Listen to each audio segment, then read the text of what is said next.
Quiero compartir una palabra y antes de ir a ella, si alguno no estuvo el domingo pasado, puede ir al canal de YouTube y escuchar el audio del domingo pasado. Y Dios nos habló acerca de la fidelidad a Jesús, ¿verdad? Fidelidad a Jesús. Ni siquiera a una iglesia como denominación, ni a un hombre como líder, ni a ninguna otra cosa, a Jesús. Una fidelidad a Jesús. Ahora quiero no terminar no es la palabra, pero sí completar para poder seguir adelante con el mensaje para este día, de algo que es fundamental que lo sepamos. Es fácil entender lo que es la fidelidad a Jesús. Digo fácil y a lo mejor no es fácil de asimilar y vivir, pero al menos entendemos el mensaje y nos esforzaremos para que ello se cumpla. Ahora bien, la palabra de Dios dice que la plenitud de Cristo, es decir, de Jesús, habita corporalmente en la iglesia. Es decir, podríamos decir que hay una corporación que se llama Cristo y es la iglesia. Un cuerpo corporativo, o sea, un cuerpo formado por muchos. Eso es una corporación. En el mundo de las empresas, las corporaciones son aquellas que forman un montón de empresas. Coca-Cola es una compañía, una corporación de bebidas. Y está en Argentina, en esto, en otro, en muchos países, y son distintas, pero es la misma. Eso es Cristo, eso es la iglesia. Hay muchos, por muchos lados, es una compañía que tiene muchas sucursales, infinitas. Pero la Biblia dice que en esos lugares habita Cristo. Y quiero decirles que si hay una fidelidad que debemos tener, es a Cristo representado en la iglesia. Nuestra fidelidad tiene que estar en la iglesia. Claro, el domingo pasado era muy largo para decirlo. Y el Espíritu Santo nos ministró y nos llevó a tener más cerca la fidelidad o entender más de cerca o más personalmente la fidelidad a Jesús. Pero entendamos que esa fidelidad a Jesús no es manifestada si no está manifestada en una iglesia. Entonces, ¿cómo sería esto de manifestar una iglesia? Alguna vez un pastor me habló claro de esto. Y cuando él me lo dijo en aquel momento, yo no lo entendí y casi que me enojé. No pasó mucho tiempo y lo entendí. Hay una iglesia, un cuerpo de Cristo formado, donde está Cristo corporalmente, corporativamente, está Cristo. Ahora la pregunta es, ¿está Cristo en otra iglesia? Entendemos nosotros que nosotros somos una iglesia ahorita mismo somos una iglesia. Ahora la pregunta, ¿está Cristo en otra iglesia? Y la respuesta es sí. ¿Y está en otra? Y la respuesta es sí. Cuando Pablo le escribe a las iglesias, inclusive algunos se agarran de esto como un pretexto para formar una nueva doctrina, le dice a la iglesia, hablando de las iglesias que había en Asia, en el sector de Asia, le dice, saluda a las iglesias, le estaba, no me acuerdo a qué discípulo encomendando, y le dice, también saluda a la iglesia que funciona en la casa de Juana, no me acuerdo el nombre, esos nombres difíciles de... O sea que hay iglesias hasta que funcionan en una casa. Hay iglesias que funcionan en un lugar determinado. Pero hay que tener una fidelidad a ese Cristo que está en esa iglesia. Entonces, si yo sacara un razonamiento de regla de tres simple, la conclusión sería que si soy fiel a Cristo, soy fiel a la iglesia. ¿Estamos de acuerdo o es un pensamiento mío? ¿Podemos llegar a esa conclusión? Si soy fiel a Cristo, soy fiel a la iglesia. ¿Y qué significa ser fiel a la iglesia? Porque acá podremos entrar los pastores a manipular un montón de cosas y soy enemigo de la manipulación. Pero sí tengo que enseñar para que la bendición y lo que Dios quiere sea completo. ¿Qué es ser fiel a la iglesia? Es ser fiel a la obra que Cristo quiere hacer. Es ser fiel a la visión que Dios le puso a la iglesia. Si la iglesia estuviera en África, supongamos, Y la misión en África, la mayoría, casi la mayoría de las iglesias que se establecieron en forma misionera, podríamos decir, en África, a lo largo de estos siglos, han tenido un énfasis común: mitigar el hambre, guardar a los niños. Las misiones en África, hemos visto documentales acerca de esto. Y no son mejores que nosotros que simplemente hacemos un culto. Tienen una visión. Y las personas que van a esa iglesia, a ese cuerpo de Cristo, corporalmente, todo lo puede, en todos lados está, hacen lo que allí hace falta y son fieles a eso. Digo esto porque es necesario entender que la fidelidad a Jesús es en la iglesia y es en lo que Dios estableció como visión para esa iglesia. Cuando hablé con aquel pastor hace muchos años y me habló de esto, él me lo graficó en los surcos y me dijo: viste que la palabra, Jesús cuando habló de la palabra dijo que era una semilla y que la semilla era sembrada y daba frutos, y la parábola de las semillas, que una caía en un lado, otro, pero tomando referencia solo de eso y tomando referencia de lo que la Biblia dice, que la palabra no vuelve vacía porque da un fruto para el cual fue sembrada. Tomando referencia de esto, él me dijo: hay surcos en la que la semilla es trigo y hay otros surcos, otros lugares donde la semilla puede ser una papa. Y si vos pones en un surco de papa un trigo, cuando vayas a cosechar la papa vas a dañar el trigo, porque la papa se cosecha sacando la raíz y el trigo se cosecha cortando la espiga. Entonces no van a poder ser cosechados correctamente ninguno de los dos frutos, y uno o el otro se perderá, o ambos. Y eso es lo que cada iglesia ejecuta. Nosotros tenemos un llamado específico a esta tierra, a este lugar. Y Dios nos mandó a hacer algo aquí, de una manera. Y no es mejor ni peor que lo que otros hacen, pero no es igual. Entonces, queremos serle fiel a Dios, seámosle fiel a la iglesia, a lo que Dios estableció para que hagamos como iglesia, a lo que Dios estableció para cada uno en el cuerpo de Cristo, que es la iglesia, en la oración, en el clamor, en la limpieza, en la predicación, en la administración, en lo que se hace para los niños, en lo que se hace específicamente para los niños. Allí hubo el esfuerzo de muchos. El mío está a la vista. Me calciné. Éramos 2, 3 ahí. Este se quema menos. El Miguel y yo. Estábamos ahí paraditos. Y el Brian. El Brian sí se quemó. Morocho pero delicado. Pero bueno, ¿qué vas? Pero estábamos atentos a algo que había que hacer. En ese momento éramos necesarios, vitales. Éramos vitales en ese momento para lo que Dios quería hacer con esos adolescentes. ¿Entiende? Seámosle fieles a Dios. Voy a compartir una palabra para este domingo. Entonces, cerramos el mensaje de fidelidad. Fidelidad a Jesús es fidelidad a Cristo, es fidelidad al cuerpo de Cristo, es fidelidad a la iglesia. Sepa guardar su iglesia. Y sepa que su iglesia no es el pastor. El pastor es la cabeza, el responsable, el que tiene una responsabilidad distinta. Quizás parece que mayor, no es mayor, es distinta. Yo presido nada más, pero no soy el más importante. El más importante es el que sostiene esto. Yo llegué esta mañana y acá estaba limpio. Es más importante que predicar porque estaba limpio. ¿Entiende lo que le digo? Si usted ahora le agarra ganas de hacer pipí, va al baño y va a estar limpio. Y es más importante el baño limpio que la prédica que yo hago aquí en muchos sentidos.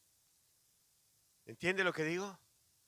La importancia que tiene, porque el cuerpo de Cristo no puede caminar si la planta de los pies tiene hongos. Entonces es importante cuidar la planta de los pies. Y sin embargo, pareciera que la cabeza es lo único que es importante. No, no, mi amigo. El cuerpo de Cristo es importante. Eso debemos cuidar. Cuidemos la iglesia, cuidemos la visión de la iglesia. No les pongamos como si fuese la mejor, pero tampoco la desmenucemos como si quisiéramos cambiarla. Cuidémosla. Cuidemos la iglesia. Seamos fieles a Dios. Voy al mensaje de este domingo y lo que Dios puso en mi corazón. Y hay dos cosas en esta palabra que voy a leer en el libro de Lucas. Saben, esta mañana lo único que tenía, por decirlo así, preparado para hoy es lo que Dios me había mostrado en la semana, de que debía dar el final de lo que es la fidelidad a Jesús. Así que ya terminé. Si fuera por ello, acá termina el mensaje. Pero verdaderamente estaba orando allí sentadito y Dios me dijo, quiero que digas cosas ciertísimas. Así sentí esa convicción aquí en mi corazón. Entonces cuando Dios me da una palabra, enseguida yo voy al recuerdo, al software que tenemos en la cabeza, a ver qué hay, el pequeño Google que hay en cada cabeza, aunque hay algunos que tienen a Google completo. Cabezón.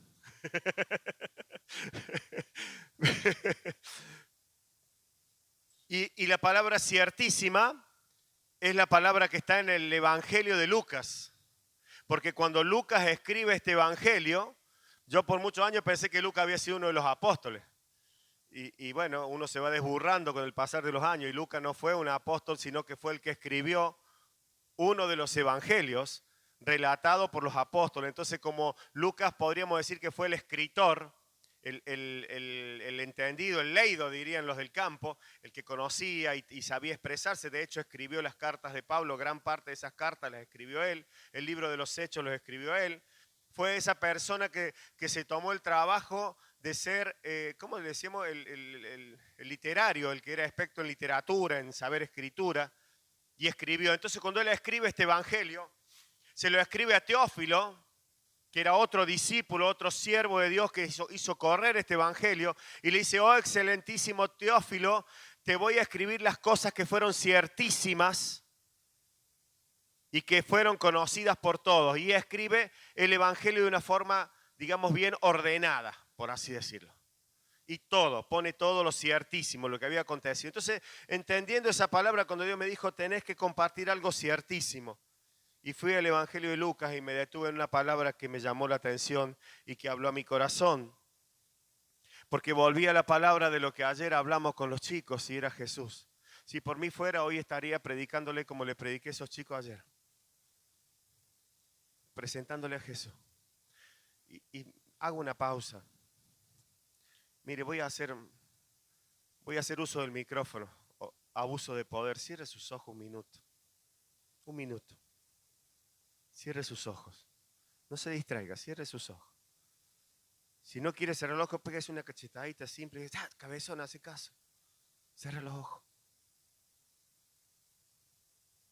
Y mírelo a Jesús.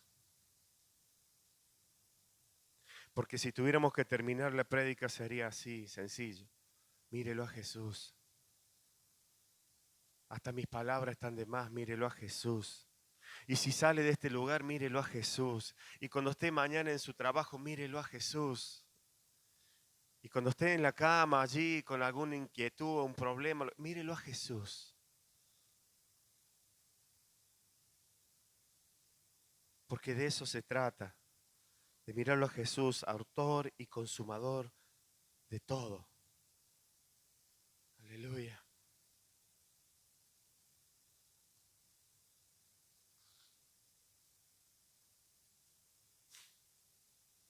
Muchas cosas hablamos los predicadores, los pastores, los siervos de Dios, en diferentes esferas y lugares, pero todo se resume a Jesús.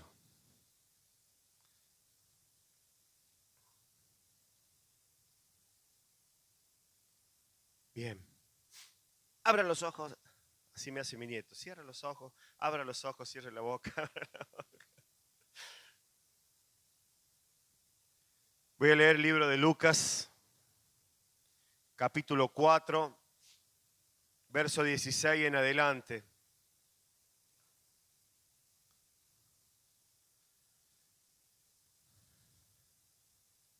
Fíjese lo que dice este autor, ¿no? Porque digo, es ciertísimo, entonces no trata de no perder ningún detalle en el relato. El título que figura aquí en mi Biblia y en casi todas, dice Jesús en Nazaret. Recuerde que Jesús se ubicaba mucho a la gente. Quizás si Jesús hubiera sido de Córdoba, hubieran dicho Jesús el cordobés. A Jesús le decían Jesús de Nazaret porque él se había criado en Nazaret. ¿Mm? Y fíjese lo que dice, vino a Nazaret, donde se había criado, y en el día de reposo entró en la sinagoga conforme a la costumbre y se levantó a leer. Es decir, vino a Nazaret e hizo todo lo que tenía que hacer un hombre de las características de él y en la sociedad en la que él se crió.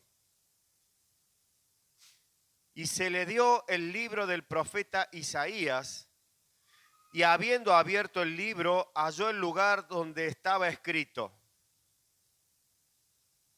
el Espíritu del Señor está sobre mí, por cuanto me ha ungido para dar buenas nuevas a los pobres, me ha enviado a sanar a los quebrantados de corazón, a pregonar libertad a los cautivos y vista a los ciegos, a poner en libertad a los oprimidos, a predicar el año agradable del Señor. Y enrollando el libro, lo dio al ministro y se sentó. Y los ojos de todos en la sinagoga estaban fijos en él. Y comenzó a decirles: hoy se ha cumplido esta escritura delante de vosotros. Y todos daban buen testimonio de él y estaban maravillados de las palabras de gracia que salían de su boca y decían: ¿no es este el hijo de José? Y les dijo: sin duda me diréis este refrán: médico, cúrate a ti mismo de tantas cosas que hemos oído que se han hecho en Capernaum, haz también aquí en tu tierra. Y añadió: de cierto os digo que ningún profeta es acepto en su propia tierra.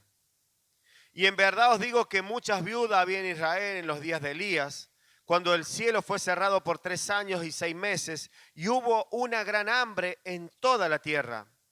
Pero a ninguna de ellas fue enviado Elías, sino a una mujer viuda de Sarepta de Sidón.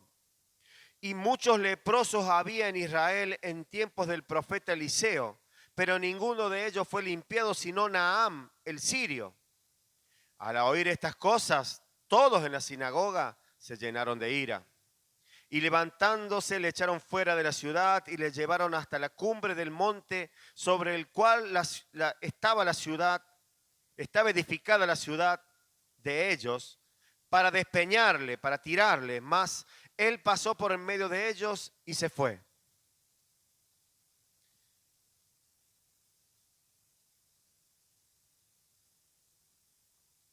Acá tenemos dos cosas para tener en cuenta. Y Dios me habló personalmente en 2 cosas. Y voy a empezar por el final porque soy de los que lee las cosas y las entiende de atrás. Yo agarro el diario y leo el fondo primero. Por ahí me prestan un libro o agarro un libro y empiezo de atrás. No sé, creo que psicológicamente tiene alguna... Seguramente hay muchos loquitos con ese toque, pero no sé cómo es que se define, pero suelo hacer esto. Y cuando leí esta palabra dije, bueno, esta tengo que empezar de atrás para adelante.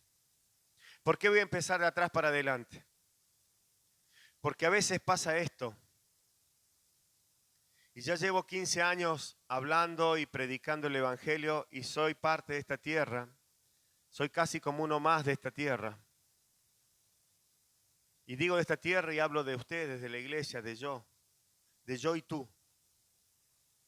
Y muchas veces pareciera que lo que hablo no es creído. A veces he tenido la experiencia, y lo hemos hablado muchas veces con mi esposa, que cuando las personas pasan demasiado tiempo en mi vereda, no aprenden mis virtudes, pero sí todos mis defectos. Y después cuando están comentando acerca de mi vida, se comentan más mis defectos que mis virtudes, y eso opaca todo cuanto pueda decir. Y esta es una verdad, pasa así. Pasa así. Cuando mucha gente ha tenido cerca y han pasado mucho tiempo cerca mío, no han salido a decir, no, pero este hombre es muy bueno, vos vieras qué bueno que son. Tiran gases con perfume, de tan bueno que son. Generalmente van a decir, no, sí, son buenos, pero vos no lo sabés cómo son. Vos porque no la viste manejar a la pastora, me dijeron ayer. Nada pasa desapercibido a mis oídos, nada. Es una Uber. Pero pocos salen a decir, esta mujer ora por los enfermos y se sanan. Esta mujer cuando yo estaba deprimido vino y me dio una palabra de Dios y me levantó. Este hombre sí es un loco, pero vos sabés que una vez hizo falta esto y lo hizo. ¿Por qué digo esto? Porque esto le pasó a Jesús. Esto le pasó a Jesús. Solía decir mi viejo pastor, en referencia a mensajes como este, que cuando un pastor, un siervo de Dios se compraba un traje blanco con tanto esfuerzo para agradar a Dios e ir a la iglesia impecable, pero justo antes de ir a la iglesia le cayó una manchita de café en el saco y cuando entraba a la iglesia todos miraban su mancha, pero no veían su traje blanco. ¿Por qué digo esto? Porque voy a ser sincero, porque creo que Dios quiere ministrarnos y llevarnos a un nivel superior y manifestar su gloria. Porque esto es lo que la parte de atrás del mensaje, pero hay una parte primaria que es más importante. Porque me pasa muchas veces y lo veo, y quizás solo una sensación mía, que les digo, pero no me creen. Les hablo, pero me dicen que sí. Dicen, Mirá, sí, sí. ¿Entiende lo que digo? A Jesús le pasó esto en su tierra, en los que lo conocían. Claro, conocían seguramente que de niño a lo mejor le pegó un bollo a alguno, qué sé yo. Dicen que era verdadero hombre, así que si se crió como cualquiera, cualquier niño alguna vez peleó con alguien. Seguramente conocían cosas. Seguramente como Jesús creció y se fue, habrán dicho, mira, este tan bueno que se hace y no lo vino a ayudar a José, que es carpintero y está viejo y no lo vino a ayudar. ¿Cómo puede ser? Mirá, sana a todos por allá, le da de comer a 5.000 por otro lado y acá no se pagó ni un asado. Comenzaron a reconvenir. ¿Acaso no es esa persona? Y quiero decirles que soy una persona con defectos. Mi esposa también. A veces ni en mi familia me creen, ¿eh? Y no estoy enojado con mi familia en nada. Pero no me creen. O me dicen que sí, me respetan mucho. Pero del respeto a creerle a Jesús, a creer lo que hay que hacer para la obra de Jesús, a serle fiel a Jesús, hay un trecho muy largo, muy largo. Y se trata de la fidelidad a Jesús. Yo no vengo a hablarle de otra cosa. Yo no estoy formando una secta de personas que me sean fieles, me pongan diezmo y yo viva como un payá con esos diezmos, como muchos hacen. Yo vengo a hablarle de Jesús. Por eso ayer pude entender por qué Jesús dijo que teníamos que ser como niños. Porque los niños enseguida agacharon su cabeza y se enamoraron y buscaron a Jesús y le creyeron a Jesús. Y sé que Jesús les va a responder. Y a Jesús le pasó esto en Nazaret. A mí me pasa en Villa Allende, Cerro Norte y zonas aledañas. ¿Entiende cómo se lo digo? Se lo estoy diciendo con humor, pero se lo estoy diciendo de verdad, porque no se trata de creerme a mí. No se trata de que sean fiel a mí. Es más, muchos a veces son fieles a mí y eso no cuenta. Cuenta lo fiel que le seamos a Jesús. Ahora, esta es la segunda parte. Esta es la segunda parte. La primera parte es la más importante. Y para que podamos entenderla, la voy a volver a leer. Y se le dio el libro del profeta Isaías y habiendo abierto el libro, halló el lugar donde estaba escrito: el Espíritu del Señor está sobre mí, por cuanto me ha ungido para dar buenas nuevas a los pobres, a sanar a los quebrantados de corazón, a predicar libertad a los cautivos y vista a los ciegos, a poner en libertad a los oprimidos, a predicar el año agradable del Señor. Estoy aquí para eso. No soy Jesús, soy siervo de Jesús. Está la iglesia hoy puesta aquí para eso. Y yo soy la voz cantante, la voz sonante de una iglesia, de un cuerpo de Cristo, de un Cristo que vino para eso. Hoy vengo a decirles que Jesús vino para sanarlos. ¿Cuántos lo creen? Amén. Cristo vino para sanarlos. Amén. Claro, acá no hay ningún oprimido quizás en el sentido de que esté en esclavitud como podría ser en aquel momento. Pero ¿entiende usted lo que es una opresión? Bueno, hoy la iglesia está gritando, cantando y sonando por la voz de este pastor para decirle que Jesús vino a libertarlo de la opresión. Ahora, ¿por qué no nos libertamos de la opresión? Porque no me gusta a mí cuestionar la fe. Una vez tuvimos un predicador que los presionaba para que digan que tenían fe y a mí no me gustó eso porque no creo que sea así. Pero entonces, ¿por qué no acontecen ciertas cosas? No digo caprichos, ojo. Jesús no vino a cumplir caprichos, deseos, anhelos del corazón que no van detrás de lo que Dios quiere hacer. Fíjese que no dice eso. Dice aquello que es malo, aquello que te hace vivir una vida miserable. ¿Por qué no sos libre de eso? Inmediatamente la respuesta sería, porque no hay fe. Digo inmediatamente, porque si no le cree a Jesús no hay fe. Y Jesús en otra parte, después de haberle predicado acerca de la viuda y el juez injusto, que lo que estaba haciendo es decirle, oren, oren, oren, miren cómo una viuda fue a un juez injusto y le pidió, y tanto le pidió que un día el juez le concedió. Después de decir esta parábola, esta sarcástica parábola, de decirle, mire, ustedes tienen que orar con fe y siempre y creyendo y sin cesar, le hizo una pregunta también medio sarcástica. Digo sarcástica, no es la palabra correcta, pero no se me ocurre otra. Y le dijo, cuando venga el Hijo del Hombre, ¿hallará fe en la tierra? Cuando venga o cuando vuelva el Hijo del Hombre, ¿hallará fe en la tierra? Entonces, si yo le estoy diciendo que... Tendré que traer la Biblia grande, así no tengo que usar los anteojos.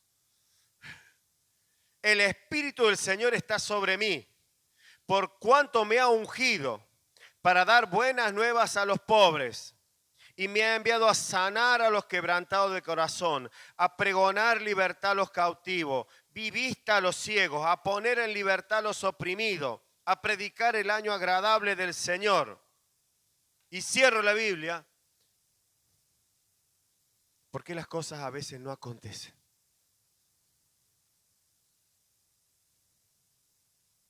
Dios no te quiere ver oprimido. Dios no te quiere ver enfermo. Y si estás en una enfermedad, y si estás en un tiempo de enfermedad, tenés que estar sostenido por Dios. El apóstol Pablo escribe y dice, el gozo del Señor es mi fortaleza. Por lo tanto, si estás en Dios, tenés gozo, tenés fortaleza. Dios no te quiere ver en una cárcel espiritual. Y hoy me ha enviado Dios a decirte que seas libre de esa cárcel. Ahora, ¿estaré predicando en mi tierra o estaré predicando a gente que me va a creer? Porque no es a mí. No soy yo el que lo escribió ni el que lo hace. Es Jesús el autor y el consumador de la fe. Entonces, sí, pastor, pero usted no sabe lo que es mi calvario, dijera alguno. ¿Y usted sabe el mío? No, ninguno sabemos el del otro. Pero todos tenemos un mismo Jesús. Y ese Jesús lo resuelve todo. Y yo sé que en esta mañana vamos a orar, porque recién cantamos una canción que es muy emocionante. Milagros hoy veremos. No canto yo para no eclipsar a los chicos, pero... Y yo quiero ver milagros hoy. Yo quiero ver libertad.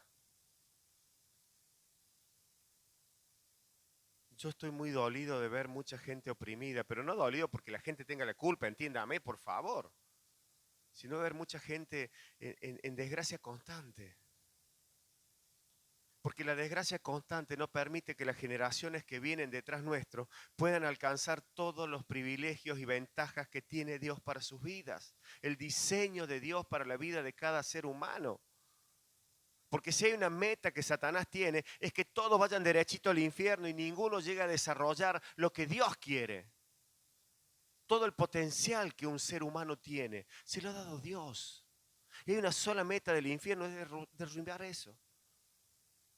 Por eso Jesús vino a traer libertad al oprimido, al que está enfermo, pero no solo de la enfermedad, a ver, del resfrío que me agarré yo por sola ayer. Porque entonces Jesús no está conmigo, no me cubrió el sol. Me arde la cabeza, el lomo y encima estoy resfriado. ¿Cómo es esto? ¿Qué Dios tenés, pastor? No, no es esa enfermedad. Es esa enfermedad que te hace sufrir, que te lleva a un sufrimiento eterno. ¿Entiende? Esa enfermedad que te hace como intentó el diablo cuando fue permitido por Dios ante Lot y llevarlo a Lot a que insulte a Dios, a que maldiga a Dios y se muera. Ese es el fin del infierno. Esa es la enfermedad que te lleva a maldecir a Dios y decir, bueno, y chao. De esa enfermedad no es de Dios. De esa te tiene que librar Dios. De esa opresión que te hace vivir una vida amargada. De esa ceguera que no te permite ver a Jesús. Claro, la ceguera física también. ¿Usted me está entendiendo? Podemos generar aquí un ambiente de fe donde verdaderamente el poder de Jesús se manifieste, donde le creamos a Jesús y no seamos como aquellos galileos que se ofuscaron cuando Jesús le dijo, miren, ustedes no reciben porque ustedes no me creen. Y ustedes son como ese pueblo duro que el mismo Dios tuvo que descartar prácticamente y mandarlo al sufrimiento por no haberle creído a sus profetas, como Eliseo y como Elías. Es como si hoy ustedes se pusieran en pie todo y me quisieran pegar y me llevaran y me tiraran abajo el tren. ¿Entiende? Claro, hoy no lo hacemos, pero si nuestra actitud es esa, es lo mismo. Porque sin fe es imposible agradar a Dios. Y si yo tuviera que decirle nuevamente, cierre sus ojos y diga conmigo, y tendría que decir cada uno, Señor, aumentanos la fe para que dejemos de ser pobres. Y claro, en la pobreza estructural, la cual nos hace vivir miserablemente, no siempre es falta de dinero. Pero usted ve lugares donde el dinero ingresa y la pobreza estructural sigue estando.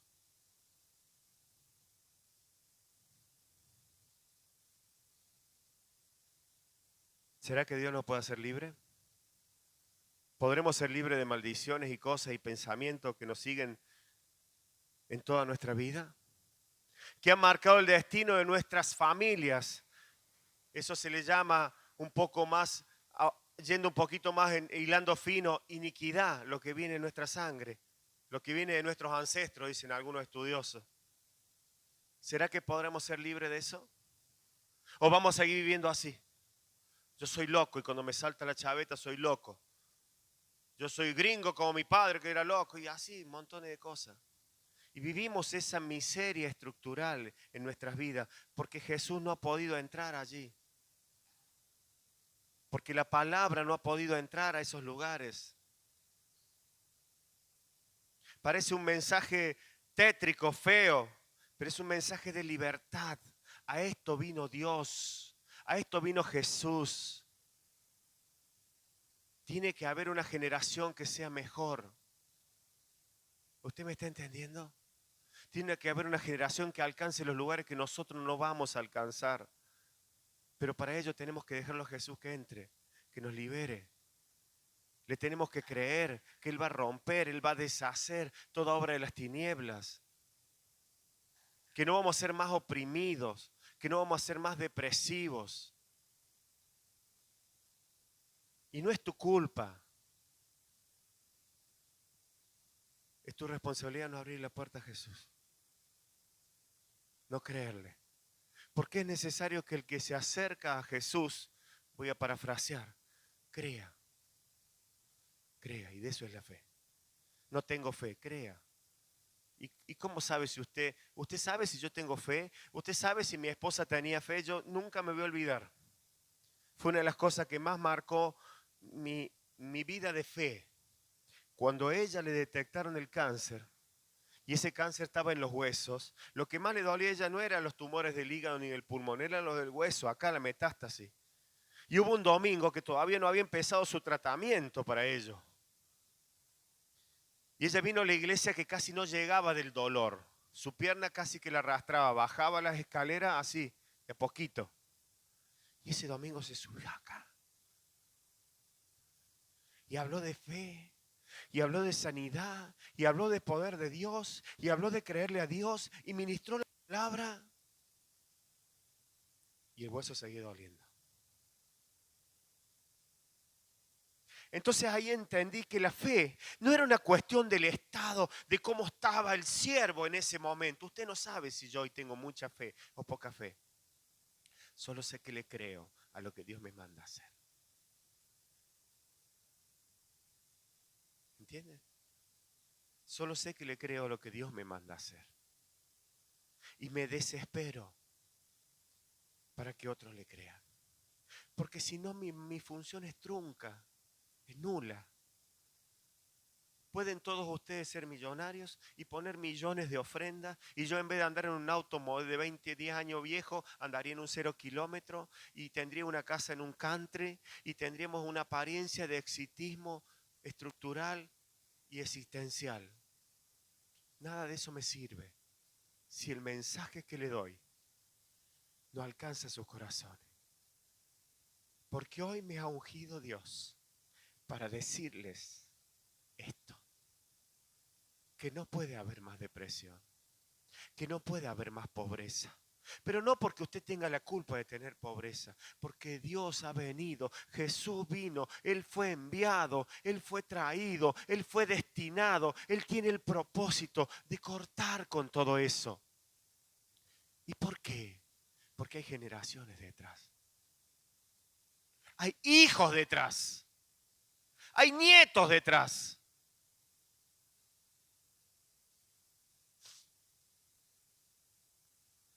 ¿Cómo quiere? Y les hablo a las personas adultas de este lugar.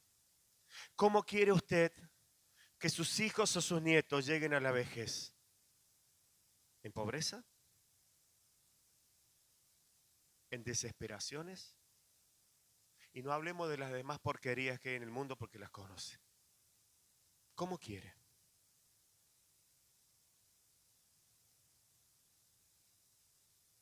Jesús vino a cortar eso.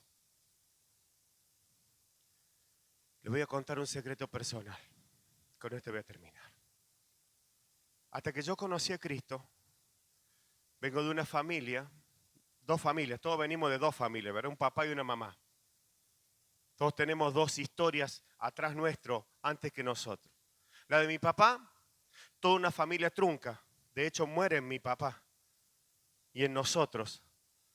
Una familia que siempre tuvo de alguna manera desgracia. El padre de él fue un general del ejército italiano y murió en la Primera Guerra Mundial y allí quedó. La familia, el dinero que tenían se desperdició con los nazis y allí quedó. Mi papá se vino a Argentina y perdió todo, una fortuna en Italia la perdió. O sea, hablo de pérdida, de que se desvaneció todo. La de mi mamá, todos tuvieron diferentes tipos de opresiones, como las que ocurren en el campo. ¿Vio esas cosas que pasan en los campos? Todos malditos por diferentes creencias que hay en los campos. En el campo, vivían en Tucumán. No hay uno que se haya desarrollado correctamente. Todos mis primos hermanos, vidas miserables. Y ese sería mi árbol genealógico. Creo que lo dije mal, pero sonó bien.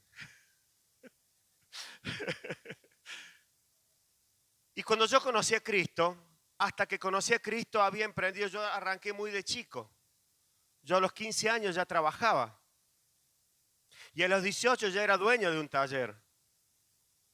Pero cada vez que emprendía algo siempre se truncaba, se iba para atrás. Compraba un vehículo, no andaba. Y le echaba la culpa a mi esposa. Bájate porque cuando vos subís no anda el auto. Ponía un taller, puse un taller en la ruta 20 y vino la hiperinflación y lo tuve que cerrar. Salía a hacer pan casero. Puse un taller en Alberdi, vino otra inflación y tuve que separarme, ir a buscar empleo porque no daba para trabajar como estábamos con el socio. Pero en ese interín conocí al Señor. En ese deambular por la vida, como cada uno de nosotros, esforzándonos, inventamos esto, inventamos aquello, laburamos en esto, laburamos en esto otro. Y mientras tanto ya criaba hijos. Hasta los miraba con cierta, por momentos, bronca a mis hijos porque eran causa de parte de mi desgracia, porque no me permitieron ir a la universidad.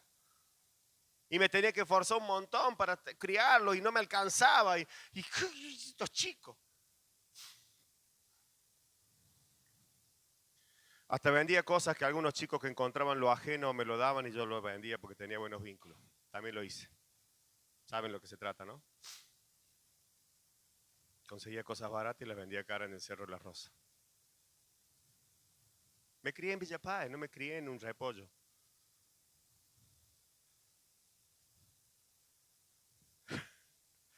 Pero conocí a Cristo. Y cuando ya habían pasado un par de años de conocer a Cristo, había puesto ya creo que como mi tercer taller. Y me empezaron a ir algunas cosas mal. Habíamos inventado una empresa de seguros mecánicos con un hermano más grande que tengo. Y parecía un éxito bárbaro. Hicimos publicidad hasta en Canal 12. Por eso lo conozco a Quiñonero. Y pareció y se desplomó. Terminé trabajando gratis para cubrir las horas de publicidad. Usted no sabe lo que fue eso. Pero ya conocí a Cristo. Y un día volví de mi trabajo a mi casa.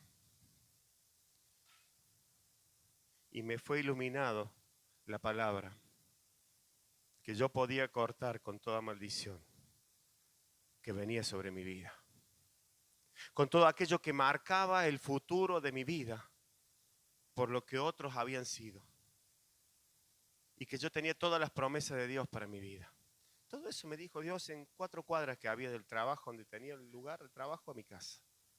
Era de noche ya. Creo que eran como las 10 de la noche y estaba terminando recién de trabajar. Entonces en la calle comencé a orar.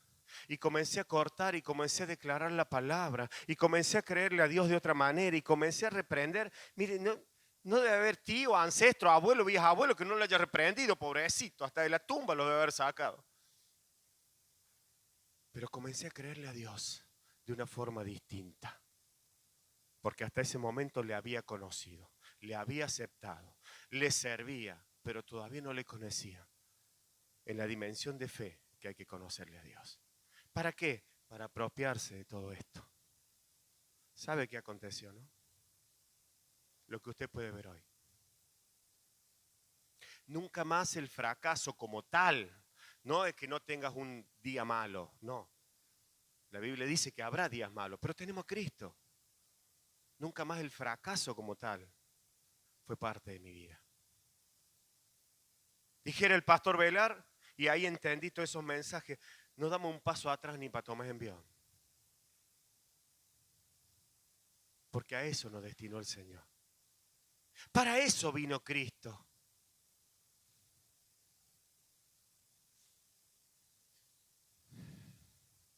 El Espíritu del Señor está sobre mí, por cuanto me ha ungido para dar buenas nuevas a los pobres.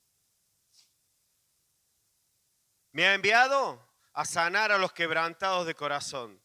Por favor, cierra sus ojos y declárese sano si alguna de estas cosas está en su vida. Por favor, cierre sus ojos y créale a Dios, porque me ha enviado Dios a pregonar libertad a los cautivos, vista a los ciegos, a poner en libertad a los oprimidos, a predicar el año agradable del Señor. Porque no me ha enviado Dios a predicar días malos, sino días buenos. Porque no me ha puesto Dios enfrente de un micrófono para decirle que su vida es un desastre, sino para decirle que hay días buenos en el nombre de Jesús. Y que si usted se atreve tan solo a creerle a la palabra, ni siquiera a mis gritos, a la palabra, esto acontecerá en su vida. Usted irá a su casa y se enfrentará al problema, pero no es que se parará y discutirá o tendrá una charla de... No, usted se parará frente al problema en el nombre de Jesús.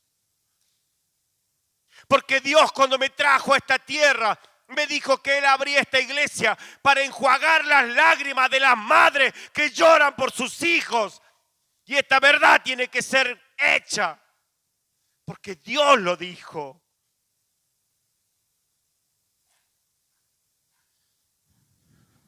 Porque este es el Cristo que creo. Y a veces me desespero y otras veces me enojo. Me controlo y digo, no, paciencia.